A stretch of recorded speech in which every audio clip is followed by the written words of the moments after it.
அடுத்ததாக we roundup. Mannar police பிரிவிற்குட்பட்ட Thottakadu புகையிரத கடவையின் அருகில் இளம்பெண் ஒருவரின் சடலம் இன்று காலை அடையாளம் காணப்பட்டுள்ளது.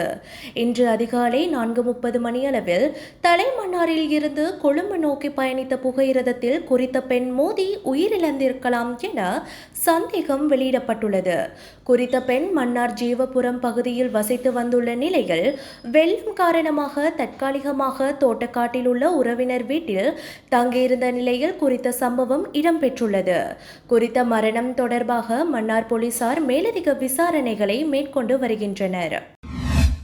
காலி துறைமுகத்தில் நங்கூரமிட்டிருந்த படகு ஒன்று நீர்க்கசிவு காரணமாக கடலில் மூழ்கியுள்ளது. குறித்த படகு வெளிநாட்டில் இருந்து கொண்டுவரப்பட்டு கடல் நடுவில் கைவிடப்பட்டு சென்றிருந்த நிலையில் பின்னர் காலி துறைமுகத்திற்கு கொண்டுவரப்பட்டுள்ளது. நீதிமன்ற உத்தரவுக்கு அமைவாக நடத்தப்பட்ட பொது ஏலத்தில் ஒரு நிறுவனத்தால் இந்த படகு பெறப்பட்டு பழுது பார்க்கப்பட்டு வந்த நிலையில் இந்த சம்பவம் இடம்பெற்றுள்ளது.